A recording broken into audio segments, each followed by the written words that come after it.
What's good, YouTube? And welcome to the market continuing to be absolutely insane. So many cards have gone up over time that I've missed and the Discord has actually caught, along with buyouts actually happening, triple, double down, or because new support makes the card go brrr. I know we did 5 of them, a whopping 5 last week, where views actually kind of go and start to trail off because people are like, this is a bit much, but that's what the channel here is mainly to cover. I know you love my hot takes that don't matter and discussions that do tend to actually get more views than a market watch and a lot more interaction, but I've been trying to go a little more in depth with my thoughts about things here and there and add discussions into these. So let's go ahead and actually start with a little bit of market research thanks to Grimoire Accessories. You can use code What'sGood5 for 5% off and support the channel directly over here, but we're also doing a giveaway. So in order to enter, and only one person will enter, you do have to live in the US. I know I have a huge international audience, but you do have to live in the US to win this. All you gotta do is like this video and comment down below if you live in the US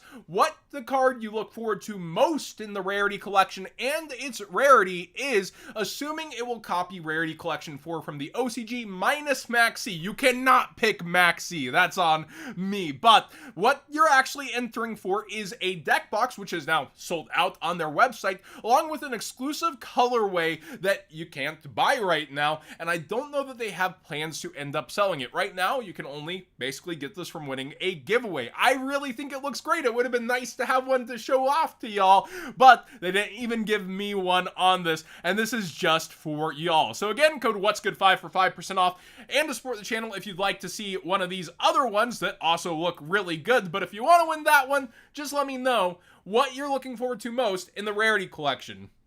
Now let's go ahead and get into it because there is plenty to cover. The new Goblin archetype has made a couple of unexpected cards go brrrt. Although we did talk about this card as a penny stonk before. The question was, would it get reprinted before it became useful? And it is from Power of the Elements, but Power of the Elements got hopped on over, and this likely isn't on a reprint radar currently. This takes 3+ level 3 monsters. While this card has a material, it can attack a number of times each battle phase up to the number of materials. At the start of the damage step, if this card battles a monster, it gains 200 attacks, so each time it attacks it gets stronger, and that's like till the end of the, not end of the turn, it keeps it permanently. And when another monster's effect is activated, quick effect, you can detach one material from this card, negate the activation, and if you do, destroy that card. So it's a negate for rank 3 deck that actually seems pretty good. Now this does have a bit of a hype history, and it's only risen towards like $2 to $3, but that rise is still actually pretty good for a card that was bulkish and penny stonkish, and I think it'll probably start to get a little more attention. Evil Zora Lars, also for the quarter century rare, there doesn't seem to be much movement for its other version out of Duelist Nexus, is getting bought out for the archetype as well, since it can make rank 6s. This is also negation stuff. If you have a dinosaur behind it or something, it gets a little more powerful. While this card has a material, your opponent cannot target it with monster effects. When your opponent activates a card or effect quick effect, you can detach 2 materials from this card, or just 1 if you have a reptile and or dinosaur, then target 1 face-up card your opponent controls, negate its effects until the end of the turn. So basically, this Goblin archetype is setting up for pretty generic negations, along with its resource game that seems very, very nice. And actually, Jeff has a thread talking about the archetype already as well, if you want to check that out over on Twitter. Now, I missed these. I did catch that Blaster Secret Rare was rising, and then a reprint was around the corner all of a sudden in a structure deck, but here we have Tempest, Dragon Ruler of Storm Secret Rare, also mad up for what it is, around $4 to $5. Blaster here is up towards 5 some odd dollars, headed towards 6 for its Secret Rare. Title is up towards $8, and probably the most anticipated one on the Forbidden list to come back, as well as Redox being up towards 4 some odd dollars. I was scrolling down through, and the lowest are around 4, so a little under the market price that it's actually selling at. But all of these are still moving, and I feel like there's that fallback that people cop out to of, oh yeah, Dragon Ruler format. If this doesn't work out, there's still Dragon Ruler format. How many times do I have to say that I feel like it's not truly as popular as people let on? It feels like one of those things that you whip out for 2 hours, maybe once every 3 months, and you don't really continuously play all the time. I'm sorry to you 8 Dragon Ruler mirror match players. But no, seriously, whenever we started talking about buyouts for also Kashtira, like Big Eye, which was really good in it, or Draco Sack, people were initially like, well, I can fall back on it being Dragon Ruler format, but they were really good for that metagame in max rarity, right? With these secret rares, it's pretty much exclusive to saying either Dragon Link Yap of a variant, or this might be good in some other deck, or looking at that, and there's a lot of speculation that the new Xyz for Dragon Rulers will end up bringing all of them off the list, so people are kind of preparing. But remember, there was that spike and then straight downfall for all the ones that did get off the list, and people are trying to make money in a moment or over speculate and maybe not actually move what they need to move, so keep that in mind. Number C62, it is out of Photon Hypernova, hasn't really had, I think, its reprint, right? So it only has its one version since this set hasn't been up for reprints or anything. And I do feel like with this, like, it's an interesting one where Galaxy is kind of a true fan favorite. If you know an immediate reason why this is moving, let me know in the comment section down below. But it looks like it's just been consistent and steadily rising up here, and it is a pretty fun card. I actually had this summoned on me, I think, in one of the events on Master Duel, and I did take a beating from it. Now we have Zombie Vampire, though, which is moving. We've already mentioned it, but its quantities are way down, so you want to be aware of it. Generic rank 8 stuff for Horus, and Horus is here, and the secret rare is the OG, starting to move a lot harder. You see the dip down here. Its bottom out was $277, and the lowest now are more towards $4-ish here, and quickly going up from there. And then you have the Prismatic secret rare out of this year's 10s. Secret DD Crow, this is one where I was like, yeah, spike to 14. Oh, it's listed at 20. People actually started buying these at $26+. This is one of those examples of, hey, just chill out and don't necessarily buy into the hype, because now they're already getting relisted by top rated sellers at that $20 mark. Also, the product it's in, it's actually kind of sucked a lot of the value from the other cards. Like Allure was a bit more, it's gone down. Macro has just been continuously going down from its kind of initial hype. Remember, there were even like spikes on it early or bumps, and now it's just continuously down, and it's starting to climb back a little towards 4. But that estimated value pulled for this set, DD Crow being worth about one of these boxes, I think it'll chill out a little from there. It's a lot of that outside of speed duel format, people reaching in for a speed duel card because it feels super nice. And then there's a ton of other nice versions of Crows that are super cheap, like even the ultra rare speed duel if you want that speed duel layer of foiling, or super rares, etc. This is a mid-max rarity for all intents and purposes.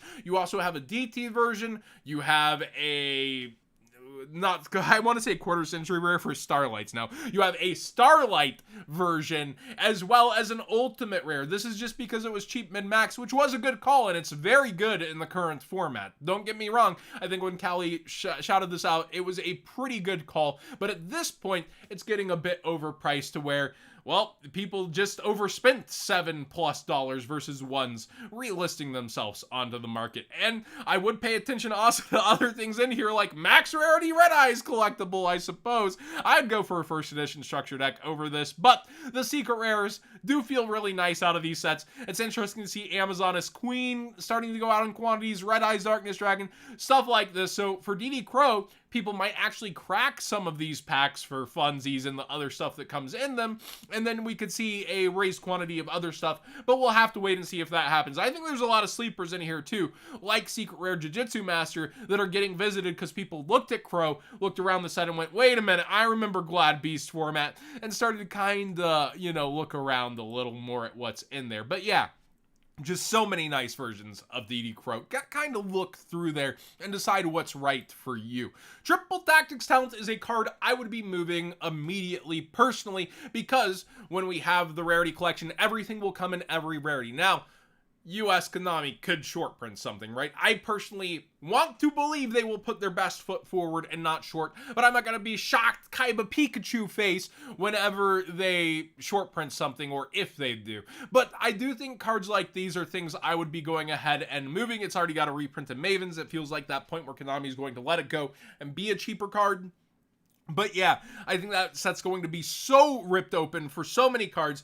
I would especially be moving the lower rarity ones, and even the higher rarity ones are going to get competition from a quarter century rare, an ultimate rare, 25th rare. Like, you have so many different things. The quarter century. See, I forget when I need to say quarter century, I start calling them 25ths. But when it comes down to it, I think personally you should probably be moving a large different amounts of these, especially if you have excess. And I was talking to somebody in the Discord and they're like, yeah, I don't want to move it. I want to play my deck. It's less than a month away now, and I personally value, $45 versus playing optimally in a couple locals. I personally would tend to kind of try to find another tech for a couple of weeks myself rather than lose out on that money. But again, short prints could happen. I can't see the future and I'm not clairvoyant. That's why I'm not a financial advisor channel. Triple Tactics Thrust, however, is maximum hype. The secret rare is almost out of listings, and the ultimate rare is going on buyout mode. I did say I would kind of look over at the ultimate rare at one point. Well, it has gone absolutely up through the roof to 140, and you have the secret rare now 14 total listings and nearing that triple digit $100 mark. Even more hype from people talking about Ken and Gin, along with it just being really, really such a good card in the metagame. It should have never been as underestimated as it was once it arose and was out there. Also, I just wanted to point out some cards actually falling, because that usually happens during the season, but for a different reason. Yes, TCG exclusive, it's already kind of good, it's gonna be really good, and then just you see the spike, and then you see the fastest fall off a cliff I've ever seen, because I have not seen people be ready to relist into it, but I guess people were ahead of the curve, hoping that it would be good, had them on hand, and went, I'm bailing. Already back down to 550 on these, versus, it's spiking towards 7+, and then the ultra rare Testina, it was 580, spiked up hard here, 560, already back. We have listers at $2, free shipping on 5, and 3s and 4s, so people are already trying to get these out of their hands. Hey, maybe that next wave of support if it's around here. Thanks for watching today's Market Watch. Please subscribe if you haven't already. Give this video a thumbs up if you enjoyed the conversation. If you want to enter that giveaway, again, you gotta live in the USA, and like the video and comment what you're looking forward most to in the Rarity collection and why. Shoutouts to Grimoire Accessories again for providing the giveaway, and they will be shipping it to you direct, which is why it has to be in the US. Thanks for watching, everybody.